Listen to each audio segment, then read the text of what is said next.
Sabi ng Isaiah 10:27, New King James Version, "It shall come to pass in that day that his burden will be taken away from your shoulder and his yoke from your neck. And the yoke will be destroyed because of the anointing oil." The yoke represents the works, the wiles, the plans of the enemy. Ano yung yoke? Pwedeng kahirapan, kalungkutan, financial bankruptcy, pwede rin mga bisyo, pwede rin yung fear. Those are works of the devil because God did not give us a spirit of fear, but of power, love, and sound mind. Ang galing sa Lord at dapat meron tayo is the fear of the Lord. So any kind of bondages, the works of the devil will be destroyed because of the anointing oil. Praise the Lord! At habang tayo po ay nakatakbo sa presensya ng Lord, basahin po natin ang ating key text for today found in 1 Samuel chapter 16 verse 13. 13, kinuha ko po yung Amplified Version. Let's all together read. Ready, go! "Then Samuel took the horn of oil and anointed David in the presence of his brothers. The Spirit of the Lord came mightily upon David from that day forward. Samuel arose and went to Ramah. And the Lord has blessed the reading of His word." Tayo po yung makakaupo na. God is good. And all the time. Amen. Kamayan niyo po inyong katabi. Sabihin niyo po, "I'm glad you're here." Amen. Welcome po to the Jesus is Lord Church, San Marcelino, Malate, Manila. Tayo po ay naandito sa 1832 San Marcelino, Malate, Manila. Kaya kung nandyan lang po kayo sa malapit, you are most welcome to join us every Sunday. Meron po tayong 3 services. Isa pong 7:30 at ngayon po yung 10:30 at mamaya meron po tayong 2:00. And in all these services, wala po tayong itataas kundi ang pangalan ng Panginoong Yesus. Amen. At ang atin pong textbook ay walang iba kundi ang salita ng Diyos. And ever since po, ang GIL Church ay non-sectarian, full gospel, Christian ministry. Wala po tayong pag-uusapang anumang relihiyon, denominasyon, bagkos walang iba kundi ang salita ng Diyos, ang Biblia, and we are here because we want to know Christ more. Amen po? Tama po ba? We want to know Christ more? Ayan. At ngayon po ay napaka-importanting araw dahil po ngayon po yung ating anointing with oil service. Ever since po na umatin ako sa GIL 1983, I was only 10 years old. Sige, kung mag-compute kayo, okay lang. Every year po, ginagawa yung anointing with oil service. At alam nyo, pagka yun yung event sa Arroyo High School noon, ako, inaabot kami ng 11:00.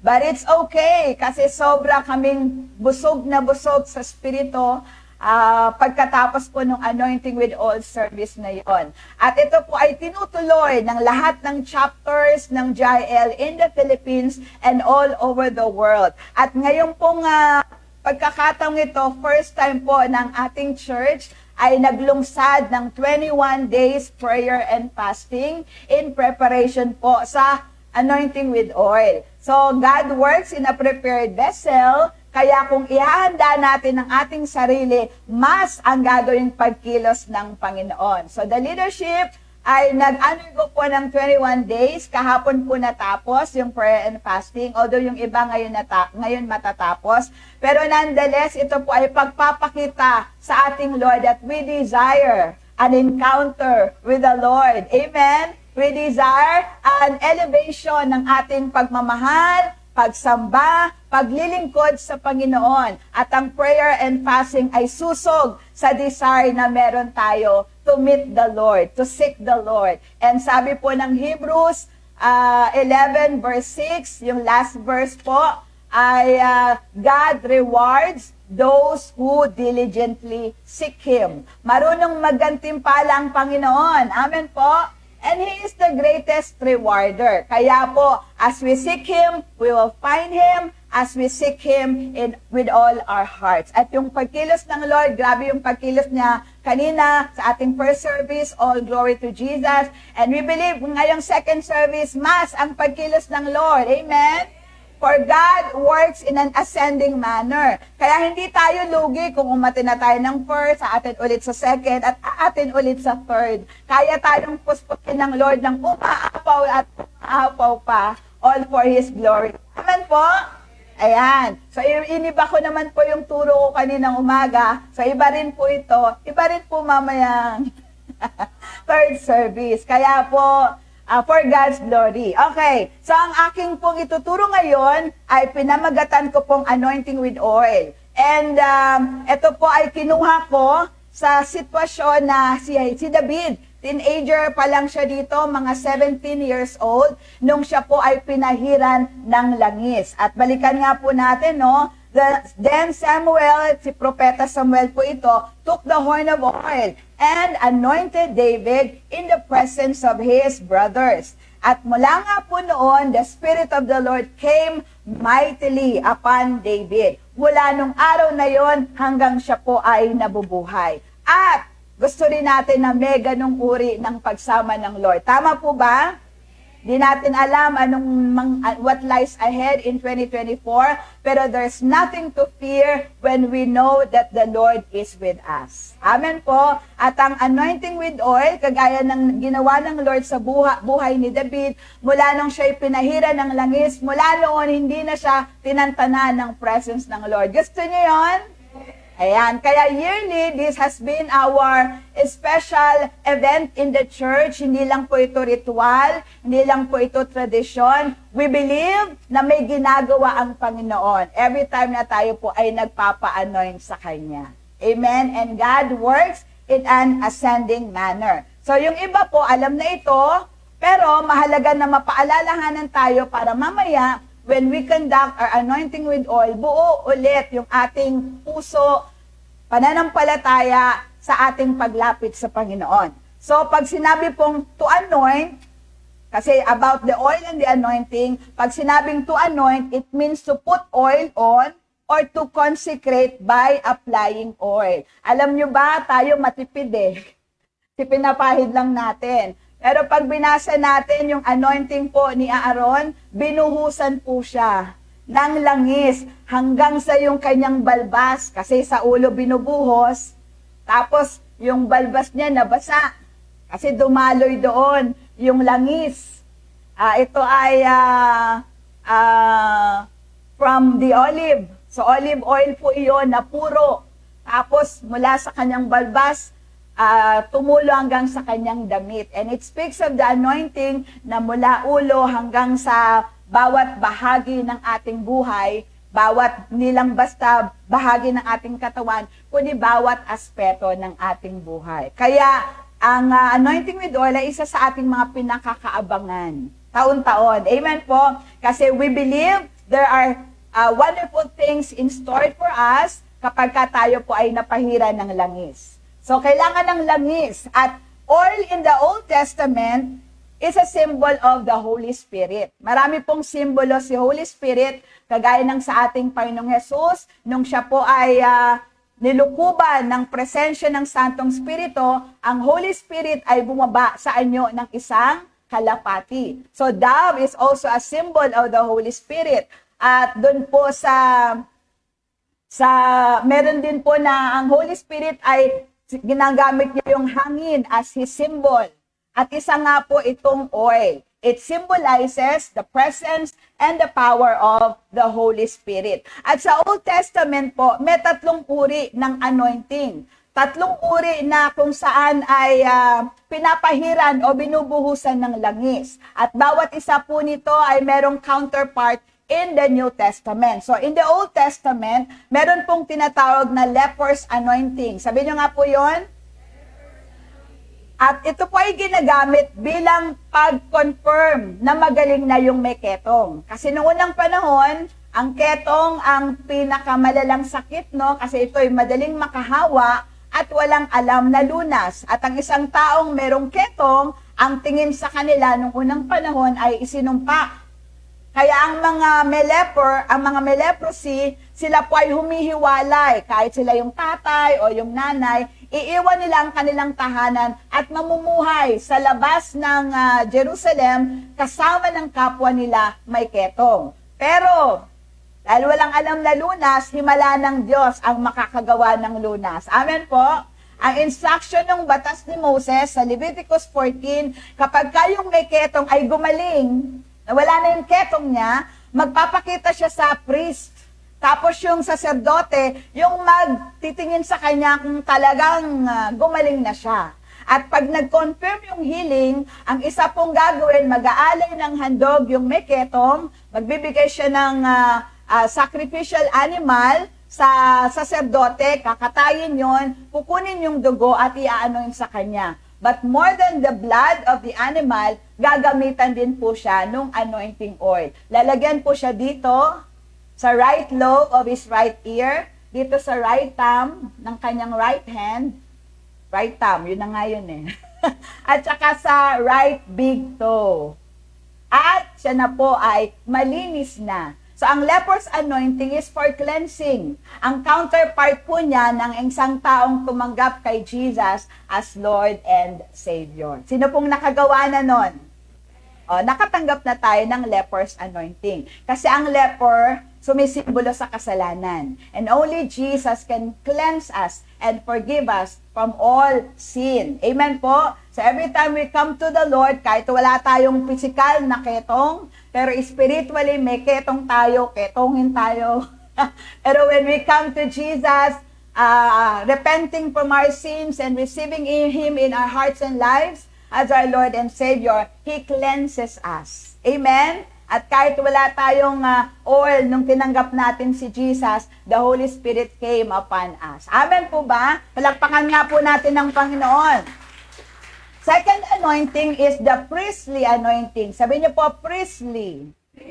So ito po ay mababasa natin sa Exodus chapter 29 and chapter 13. So ito naman po ay ginagamit para sa mga saserdote from the high priest, pinunong saserdote, down to all the katuwang doon sa templo. So bago sila mag-serve sa templo, sila po ay anoint ng oil as their consecration dahil sila ay maglilingkod sa Panginoon habang sila ay nabubuhay. At dapat ganun din po tayo. Amen po ba? Na yung ating pagtanggap kay Jesus ay hindi lang bahagi ng ating buhay, kundi ito na yung ating buhay. Once we receive Him as our Lord and Savior, from then on, we shall live for Him. Amen po ba? Nakatalaga na ang buhay natin para sa Panginoon. Can you say amen? So, hindi ka lang Kristiyano pag linggo. Dahil nakatalaga ang buhay mo sa Panginoon, dapat everyday kay Lord ka. Amen? Kasama mo na siya wherever you go, kaya wag mo siyang dadalhin sa alam mong ayaw niyang lugar. Dahil baka umalis ang Holy Spirit. Amen po? So, be conscious na nung tinanggap natin si Jesus, He is now our Lord. Siya na ngayon yung boss. Siya na ngayon yung amo natin. Where He wants us to go, we will go. What He wants us to do, we will do. Amen po? At hindi natin kaya minsan. Tama? Even si Paul, no, may sinabi siya na kahabag-habag akong tao. Yung gusto kong gawin, hindi ko magawa. Yung ayaw kong gawin, yun yung nagagawa ko.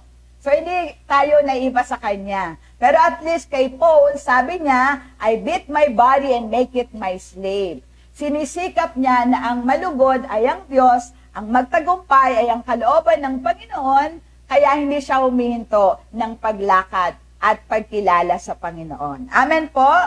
So, ang may priestly anointing, ang katumbas po niyan is water baptism. Na tayo po ay lantaran na pinoproklama. Pagka water baptism kasi, it is an external or outward expression of our inward faith. Kaya hindi tayo dapat takot magpabautismo sa tubig. Hindi po ito pagmiyembro sa relihiyon. Ang bautismo sa tubig ay pagpapahayag na mula sa araw na yon, kay Kristo ka na. Amen? At ayaw ng Lord ng divorce. Kaya, mag-knitted na tayo sa Panginoon. Dapat walang annulment, walang divorce, walang separation. Kundi hanggang kamatayan, hanggang sa kabilang buhay, kay Kristo tayo. Amen? Palakpakan natin si Lord. And we will use this life for His glory. Pangatlo po, yung ating aaralin is what we call the kingly anointing. Sabi niyo po, kingly. Ayan. So ito po yung nangyari kay David sa binasa natin kanina, and it is for power and authority. Kingly anointing kasi yung ina-anoint nito ay magiging hari ng Israel. Kasi that's how God appoint monarchy nung panahong yon. Kaya po, it was God who chose the first king, si King Saul. At nung nakailang ulit siyang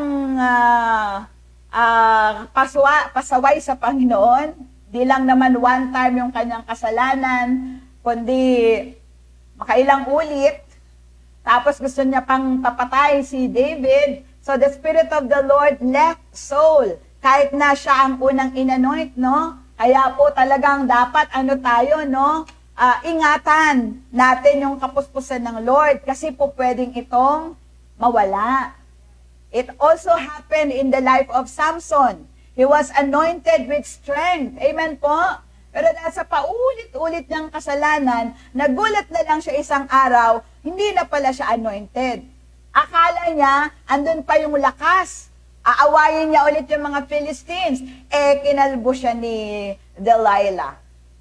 So, nung kinalbo siya, hindi lang pala literal na nawalan siya ng buhok, kundi yung presensya ng Lord left him because of his continuous unrepented sin. Tatlo yung kanyang naging asawa. Tapos, mga hindi pa Israelita. Tapos, actually, yung dalawa hindi niya pala asawa. Isa lang yung pinakasalan niya. So, he lived an immoral life before the Lord. Pero nag-end yung pagsama ng Lord sa kanya nung sinabi niya kay Delilah yung sekreto ng kanyang kapangyarihan, ng kanyang kalakasan. Pero, salamat sa kabutihan, katapatan ng Lord, nung siya'y humingi ng tawad, di ba napakabuti ng Lord natin? Huwag ka lang masyadong lalayo na hindi ka naabot. Na, at saka, huwag kang papayag na mawawala ka sa buhay na ito na malayo sa Panginoon. Kasi pag namatay tayo at hindi ka nagbalik loob sa Panginoon, doon ka na sa baba. At pag nandun na, wala nang second chance. Habang may buhay, may pag-asa pang magbalik loob. Kaya, balik loob na po. Amen? Malapit nang dumating si Lord. Baka mamaya nagtatampisaw pa tayo sa kasalanan. Pagdating ng Lord, naiwan tayo. Kaya po, yung ating faith, yung ating relasyon sa Panginoon, pakaingatan. Dahil pwede itong mawala. Ang ating church do not believe in the eternal security doctrine. Alam niyo po yon? Marami po sa Amerika, they believe in this doctrine na once you are saved forever. Kahit na bumalik ka sa dati mong buhay, kahit hindi mo pinangalagaan yung relasyong meron ka kay Kristo. Ang sabi ng katuroang yon, save ka, langit ka. Sapat yung dugo ni Jesus. Pag nasa kamay ka ni Lord, walang makakaagaw sa'yo, kahit ang demonyo. Tama! Pero pag ikaw ang umalis sa kamay ng Lord, God will honor your decision. Pero ikaw yung kawawa. Kaya sabi mo sa katabi mo, huwag kang aalis sa kamay ng Panginoon. Ano pong sagot? Ayan, palakpakan natin si Lord. So ito po yung kingly anointing. Basahin natin ulit, no? So then, Samuel took the horn of oil. So talagang may oil, no? Pagka ginagamitan nila ng kingly anointing, leper's anointing, at saka priestly anointing. At ang gamit nga po nila, purong-purong olive oil. Walang halo. Undiluted virgin olive oil ang ginagamit nila. At yun po yung dala-dala ni Samuel. At sa harapan ng kanyang mga magkakapatid, 8 sila, si Bunso pa, yung binuhusan ng langis. And ang maganda po rito, mula nung binuhusan siya ng langis na yon, the Spirit of the Lord came mightily upon David. Sabi niyo po, came mightily. So, hindi lang basta dumating yung Holy Spirit kay David, no? The Holy Spirit came mightily. So, ibig sabihin, may ginawang dakilang pagbabago sa buhay ni David simula nung siya ay nabuhusan ng langis. O kahit hindi ko kayo bubuhusan, anoint lang. Okay na rin yun. Amen? Ayan, hindi naman sa mahalang langis. Pura lang naman siya. Kaya lang, konti o madami, ang mahalaga may faith. Meron na ako naalalang kwento, nabasa ko sa Daily Bread yata. Basta isang libro nabasa ko. So may mga kabataan na narinig nila yung turo ng pastor na yung anointing of oil brings forth healing. So nabasa nila at nakinig pa sila. Kaya lang, meron silang friend kasi na hindi nila kasama. Pinuntahan nila at gusto nilang i-apply what they have learned. Gusto nila i-anoint ng oil yung may sakit. So, nga lang, bigla nilang naisip, gano'ng karami?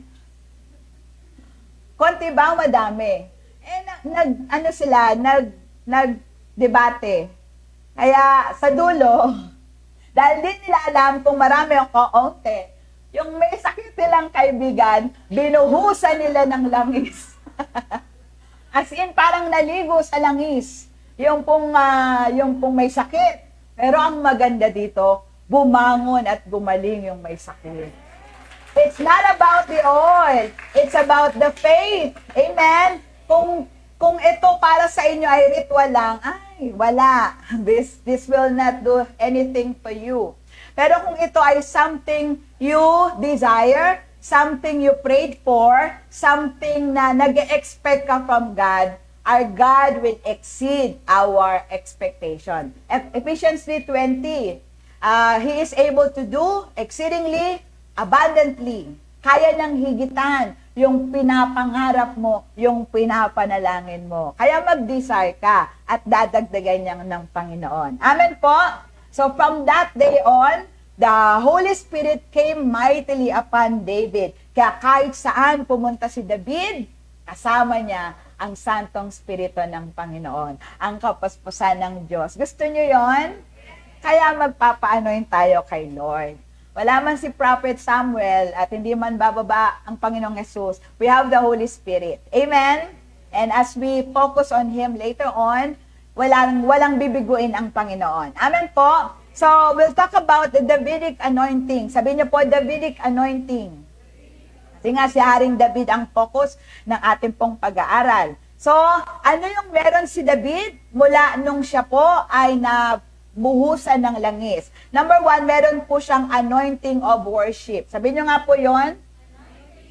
Actually, meron na siya nun talaga. Kaya nga marami ang awit sa Book of Psalms. Kasi most of them were written by David even before he became king. Even before he was anointed with oil. Kaya lang, di ba sabi, the Spirit of the Lord came mightily upon David. So, anointed na siyang composer and singer for the Lord. Nung na-anoint pa siya ng oil, mightily pa siyang in-anoint ng God.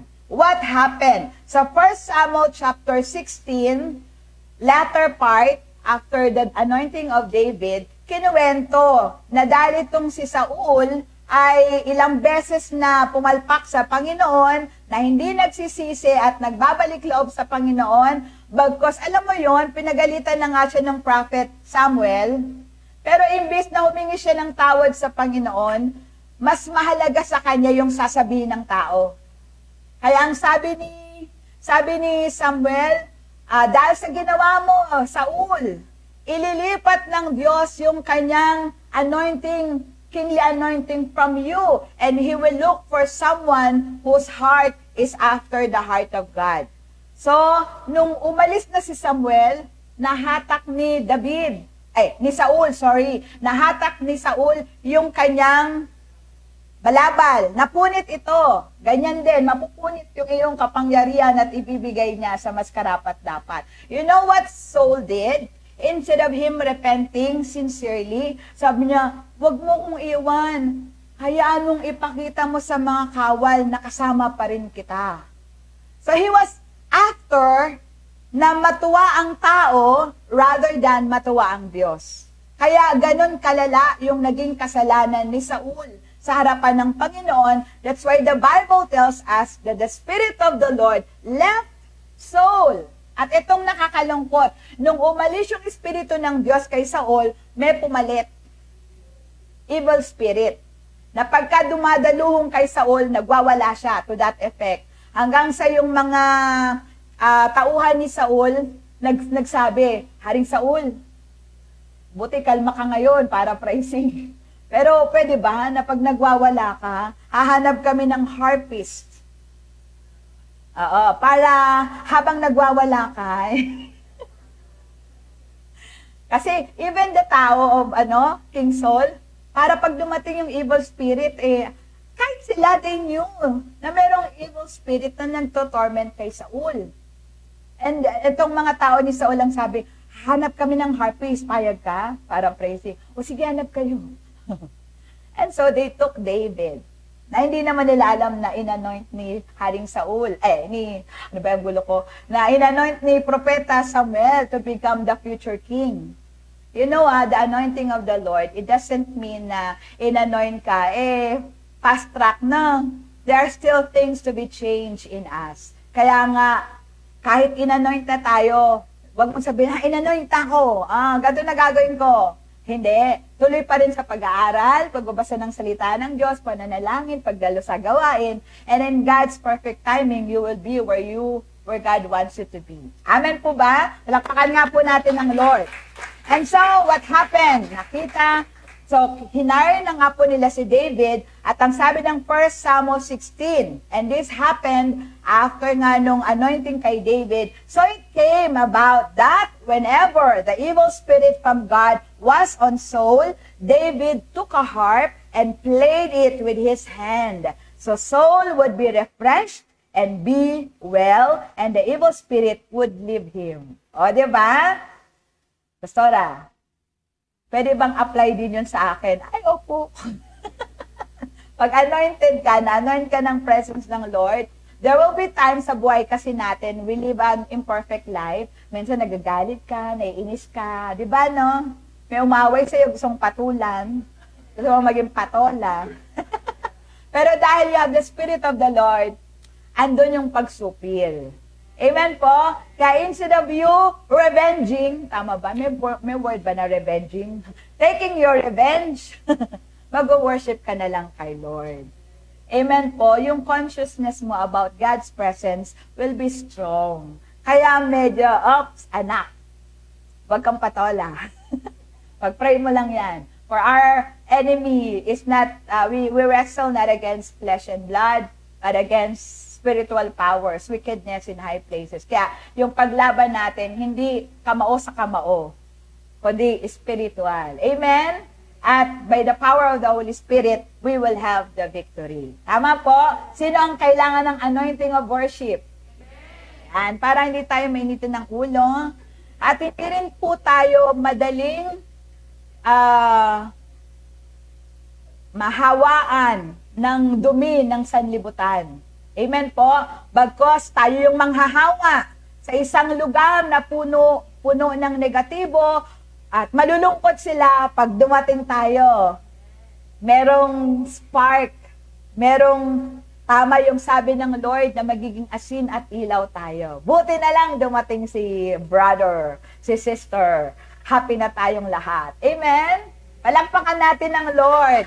Yes, we need this anointing of worship para hindi po tayo magdudwell sa negative, sa mga pangit na nangyayari sa ating kapaligiran, but we get something out of it so that we can give glory and honor and praise kay God. Whether it be for us or for the people around us, the Spirit of the Lord in us, kaya niyang hawaan, influensyahan yung nakapaligid sa atin. Kasi asa atin yung liwanag ng Panginoon. Kaya sabi ng Isaiah 60, arise, shine, for your light has come. Sabi mo sa katabi mo, arise, shine. Your light has come. Amen. Palakpakan natin si Lord. Second anointing, another description ng anointing ni David or the Davidic anointing is the anointing for war. Ay, pas, makiaway tayo. Ganun din yan. Sabi ko kanina, we wrestle not against flesh and blood. Pero mukhang dito, sa sitwasyong ito, but it doesn't mean nagagayain natin si David. Iba ito. Amen po? Okay, so what happened? Sumunod na chapter 17. Etong si David na pinahira na ng langis at musical arranger sa palasyo. Alam mo yon? Nagtatrabaho pa rin siya bilang pastol. Yung humility ni David. Hindi niya, hari ako, mag-aalaga pa ako ng tupa. Siyempre, hindi, no? Kaya pag ikaw ay puspos, meron kang humility. Meron kang obedience. Meron kang submission. Amen? Hindi pwedeng anointed ka tapos ang pride mo, meron kang hydrocephalus na. Wala. Kapag kay anointed, meron kang humility, meron kang submission, meron kang obedience. Kaya itong si David, di ba? Andun na siya, ang lapit niya sa kapangyarihan, pero nauutusan pa siya ng tatay niya. Meron ka, di ba? Nung unang panahon, ngayon hindi ang mga kabataan ngayon. Mga unang panahon. Mga unang panahon, busy yung kabataan sa Bible study, no? Pero hindi naglilinis ng bahay, hindi naghugas ng plato. Kasi sa church siya, sa church. Ay, ang mga kabataang Kristiyano ngayon. Parang nakangiti kayo, Naghuhugas ng pinggan, nauutusan pa rin ni nanay. Amen?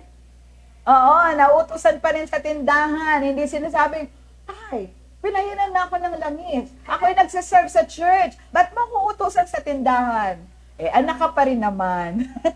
Amen po. So si David, paroot pa rito siya mula sa palasyo ni Saul. Uwi pa rin siya sa bahay niya. At susundilan mga ipag-utos ng tatay. At itong si tatay, David, may war doon sa sa banda doon. Andun yung mga kuya mo kasi 3 kuya ni David, member ng army ni Saul. So sabi nung tatay, punta ka doon, hatiran mo sila ng pagkain. Pati yung kanilang commander, bigyan mo ng food. And then balikan mo ako and tell me what's happening kasi parang ang tagal na nung war. So punta nga si David at nakita niya na magkaiba ng pwesto, no? Ang tawag doon, yung parang may portion na andun yung mga Israelita, may camp sila dyan, tas yung kabila, camp ng mga Philistines. Tapos ang tagal na pala nung war na yon, nagpapakiramdaman lang. At habang nandun si David at hinatira ng pagkain yung kanyang mga kapatid and even their commander, biglang labas si Goliath, 9-footer, may get. Ang pangkad niya, no? Yung mga higante na, alam yung higante na lagpas yung tao sa building ng BTC, hindi naman. Mga 9 feet above. Pero above siya sa super average na height ng mga tao. Si Saul, matangkad si Saul, he is a head higher. Yung height ni Saul, isang ulo. Mas matangkad sa normal na Israelita. Matatangkad ang mga Israelita, no? So, si Goliath, higante. At narinig ni David, mga Israelita, huwag na tayong maglabanan ng marami. Dami pong mamamatay. Isa na lang, hanap kayo ng representante nyo. Ako lalaban. Pagka natalo nyo kami, natalo nyo ako, ang buong Philistines will be your servant. Pero pag natalo ko yung inyong representante, kayong lahat, servant namin. Araw-araw, isang linggo, ganun ang ginagawa ni Goliath. Narinig ni David. Hanggang ngayon ba, mga Israelita, wala pa rin kayong representante? Ano bang klaseng kawal meron kayo? Ano bang klaseng hari meron kayo? Ano bang klaseng Diyos meron kayo? Narinig ni David. At nagpanting ang kanyang tenga. Kasi pag anointed ka, hindi ka papayag na minamaliit ang Diyos mo. Amen? Hindi ka papayag na inaapi yung Diyos mo. You are there to fight for the honor of your God. Amen? At hindi lang Diyos mo, pati bansa mo. Ang mga nagmamahal sa Diyos na mga karakter ng Bible, mahal din nila ang bayan nila. Mahal natin ang Diyos? Mahal natin ang Pilipinas? Huwag kayong pipirma sa fake People's Initiative. May pumirma ba sa inyo? Usually daw sa mga probinsya yun nga, yung fake na pirma ka kapalit ng pera. Talaga pong may tupad. Talagang may pinamimigay ang gobyerno. Wala po yung kapalit. Amen po. Kaya lang, may mga congressman tayo at mga tao sa lipunan, sa gobyerno, na yung pera na binibigay ng libre ng gobyerno, ang gagawin bago mo to kunin, pirma ka dito. Ano yan? People's Initiative. Dahil gustong palitan ng ating konstitusyon. So, pag pinalitan yung constitution in favor of those who are in power right now. Okay po? Kaya, ang tawag ni Senator Joel ay fake People's Initiative. Kasi talaga pong merong People's Initiative sa ating saligang batas na kapag ka merong, hindi ko lang alam kung ilang porsyento, na pirma ng mga botanteng Pilipino na pumirma na malinaw sa kanila na gusto nilang palitan yung saligang batas, pwede. Ang problema, nagkaroon ng survey. Gusto mo bang palitan ang konstitusyon? Ang sumagot ng yes, 1%. So, ibig sabihin, ayaw ng mga tao ng People's Initiative. Pero, may mga naghaharing uri na ganun yung ginagawa, especially sa mga probinsya, papipirmahin yung tao para tumanggap ng tulong mula sa gobyerno, pero yung pagpipirmahan, imbes na simpleng papel, ay naglalagda sila na ang sabi, ako ay pumapayag na palitan ang saligang batas. Hindi basta-basta yung pinapalitan. Amen po?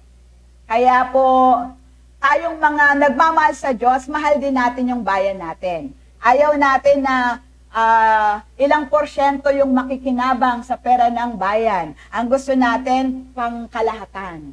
Kaya ang mga nagmamahal sa Diyos, nagmamahal sa bayan.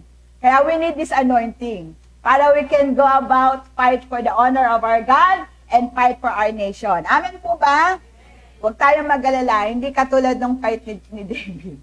Napupugutan natin ang ulo si Goliath. Noon lang yon. Amen po. Kasi sobra yung ginawa ni Goliath, isang linggo na kinukutya niya ang Diyos ng Israel, ang bayan ng Israel, ang army ng Israel. Tapos si David, nung marinig yun, bakit walang lumalaban sa inyo? Ako na lang lalaban, sabi ni David. Papakita ko sa uncircumcised. Hindi ko matagalog eh. Papakita ko dyan, sa uncircumcised Philistine na yan, that there is a God in Israel. So yung mga kapatid niya, yabang naman ito. Liit-liit mo, bansot mo. Alagaan mo lang yung mga tupa. Tapos yung famous line ni David, What did I say? Is there not a cause?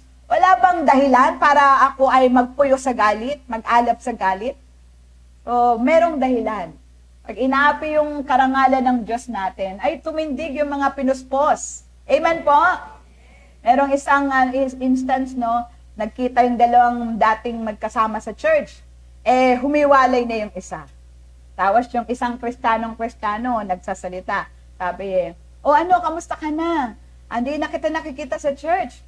Sabi ba naman nung dinamatin? Kasi naman ang Diyos parang kapritsyoso. Kailangan may gawin ka para pagpalain ka niya. Aba, tumindig. Yung nag-high blood. Yung Kristiyano, hindi ganyan yung Diyos ko, baka iba yung Diyos mo. Kasi biro yung Diyos ko, hindi naman ako humingi ng hangin, binibigyan ako ng hangin. Hindi naman ako humingi ng araw, binigyan ako ng araw. Ang dami kong biyaya at pagpapala, etong Diyos ko, ewan ko yung Diyos mo. Taray, no? Kasi magpangapi ng Diyos niya na naririnig niya lalo, talagang paglalaban niyang karangalan ng kanyang Diyos. Ganun ang mga puspos. At kailangan natin yun. Sa panahong hindi inaapi, binabastos. Diba? Yung Diyos natin, nung merong mama na nagpicture siya na siya si Jesus, tapos yung mga PGM, pumunta sa kongreso, ihablay ang lalaki yan. Mga Christian, mga born again yung nagsalita. Pakulong yung lalaking yan. At di ba nga nakulong, nagpayansa lang. Kasi hindi pwedeng dudustain ang pangalan ng ating pinakamamahal na tagapagligtas at Panginoon ng ating buhay. Siya nang nagbigay ng buhay natin, sa atin, binubo yung kanyang dugo, sinakripisyo yung kanyang buhay para sa akin. Wala ba tayong gagawin kapag siya ay binabastos? Siyempre hindi. Gagawa tayo ng paraan para maparangalan ang pangalan ng Diyos. Hindi naman natin gagayin si David na pupugutan natin ng ulo. Kailangan lang sila ay makaranas ng hostesya. Amen po ba? Palakpakan natin ang Lord. So, iba kasi sobra yung ginawa ni Goliath. So, anong nangyari?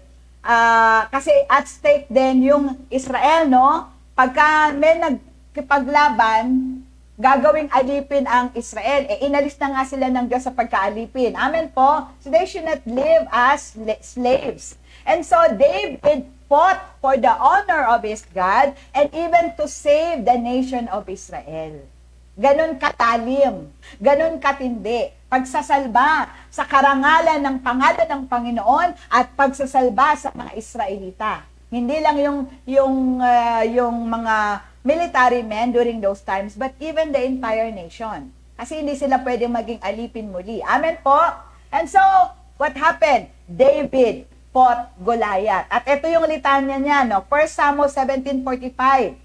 Because he has the anointing for war. Then David said to the Philistine, to Goliath, "You come to me with a sword, a spear, and a javelin. But I come to you in the name of the Lord of hosts, the God of the armies of Israel, whom you have taunted." Pag binasa nyo pa, sasabihin pa ni David, sa araw na ito, patutunayan ng Diyos na merong Diyos sa Israel upang lahat ng bansay kumilala sa Kanya para praising. Amen po? At alam natin na nangyari. Ang laking mama, balot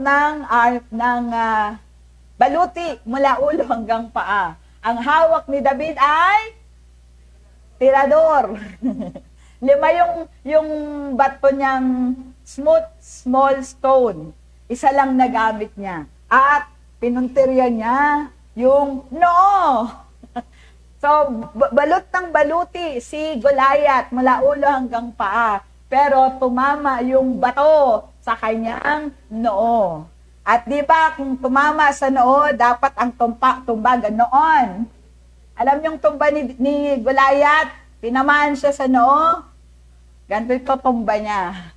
Kasi it's not really the stone that David shot, but it is the power of the anointing of the Lord. Amen po ba? Palakpakan natin ang Panginoon. We need this kind of anointing para we can defend our nation and our God from the works, the wiles, the plans of the devil. Gusto niyo bang anointing na ito?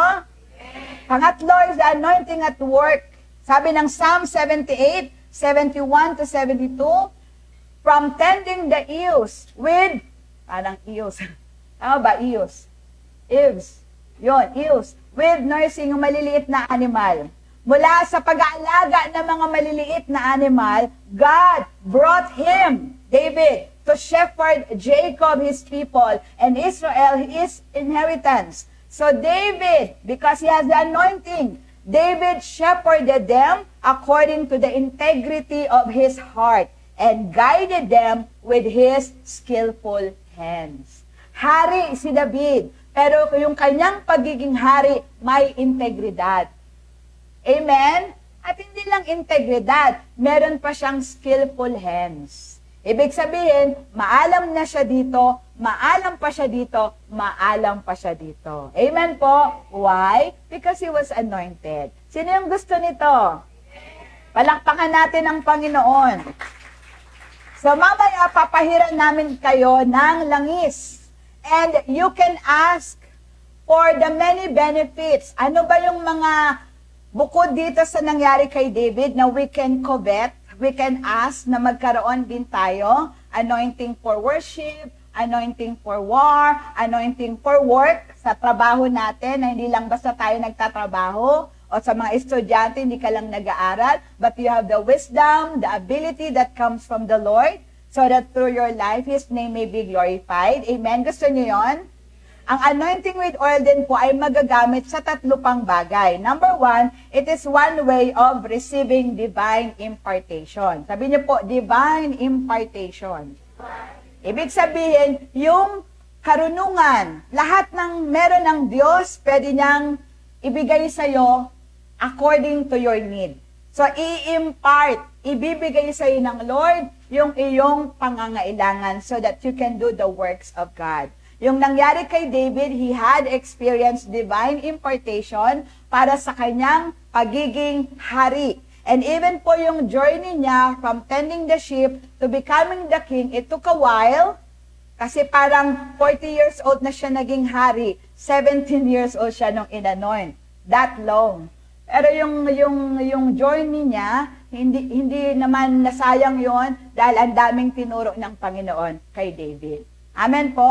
So all throughout the experiences na naranasan ni David, he gained God's favor, God's approval, God's wisdom. Kaya alam niyo si David, bago siya makipag-away, nagtatanong siya, lulusubin ko ba ito, itong bansang ito? Kasi nga, it was during those time na they conquer kingdoms for the Lord. Kaya po, andoon yung paghingi lagi ni David ng tulong sa Panginoon. So, mamaya, kayo po yung magdi-desire. Why do you need the anointing of the Lord? Is it for divine impartation? You need skills, wisdom, you need favor from the Lord. Anything, you can ask of it, and it will be given to you by the Lord. Lalo na kung lalapit kayo at magpapa-anoint ng oil. Hindi rin po ito sa pilitan na, hindi rin po ito gaya-gaya. Kaya mamaya, so habang pumipila yung iba, wala pa kayo, hindi pa kayo ina-anoint, right where you are, you can pray. And you can ask God, Lord, magpapa-anoint ako because so and so. Sabihin nyo, because of this, because of that. And God will hear our every prayers. Amen po? So one is to receive divine impartation. Pangalawa, to receive divine healing. Sabi po ng James 5:14 to 15, is anyone among you sick?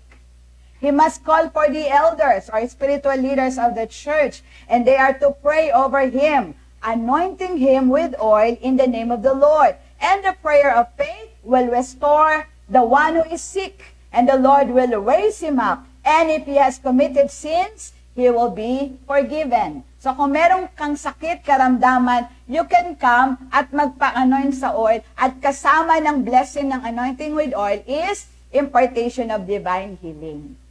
Amen po? Pastora, wala dito yung may sakit. Magpa-anoint ka. Pag na-anoint ka na, by faith, receive the anointing. Amen po? Tapos, pagpunta mo at pagbisita mo dun sa kamag-anak, kaibigan mong may sakit, actualize your faith. Gamitin mo itong James 5:14 to 15. Lord, sabi mo, hindi man ako elder of the church, pero Lord, ito yung sabi mo na I can have faith in you, I can pray the prayer of faith. Pero bago mo pairan ng langis yung may sakit, sa pangalan ng Panginoon, kailangan i-lead mo muna siya sa prayer of acceptance kay Jesus so that his sin will be forgiven. Amen po? And yung blessing ng Lord ay dumaloy. Patanggap mo siya sa Panginoon, i-share mo yung John 3:16. Naalala ko si Brother Eddie, no? Nung pong nakaratay si Fernando Po Jr. sa bed, sa kanyang, sa ospital, comatose siya, dinalaw siya ni Brother Eddie. So nag-share si Brother Eddie. At dahil nga comatose, hindi magre-respond si FPJ, binubulungan na lang siya ni Brother Eddie. So nag-share si Brother Eddie ng gospel at sabi niya, mag-pray ka ha, kahit hindi ibukas ng bibig mo, basta in your mind, pray these simple prayers. Lord Jesus, forgive me. Lord Jesus, forgive me. Lord Jesus, forgive me. And then, eto naman, Lord Jesus, save me. Iligtas mo ako. Di ba? Savior si Lord. Iligtas mo ako para hindi man siya gumaling, at least mapunta siya ng langit. Amen? So, Lord Jesus, save me. Pangatlo, Lord Jesus, heal me. Alam nyo, nung pinag-pray siya ni Brother Eddie, sabi ni Brother Eddie, may luhang tumulo. So, ibig sabihin, nag-respond siya. Kaya nasa langit si FPJ. Dahil tumanggap siya kay Lord. Amen po? So, gawin po din natin yun. Meron kang kaibigan, kapitbahay, kamag-anak, na hindi pa nakakilala sa Lord, nakaratay, pero wag naman yun lang yung share natin. Kahit hindi nakaratay. Share natin ng gospel. Amen po?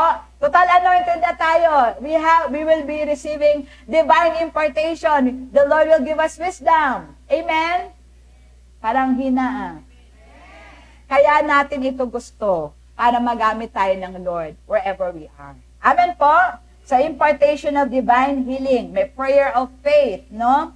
And andun yung pagkilos ng Panginoon. Pangatlo, ito yung text ni Brother Eddie kanina, Isaiah 10:27, one way of receiving deliverance. Say deliverance. Sabi ng Isaiah 10:27, New King James Version, "It shall come to pass in that day that his burden will be taken away from your shoulder and his yoke from your neck. And the yoke will be destroyed because of the anointing oil." The yoke represents the works, the wiles, the plans of the enemy. Ano yung yoke? Pwedeng kahirapan, pwedeng kalungkutan, pwedeng utang. Ano yun? Financial bankruptcy.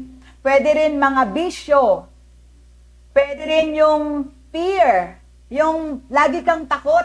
Pag natutulog ka, kailangan may ilaw. Kasi takot kang madilim. Feeling mo may lalabas. Baka lang.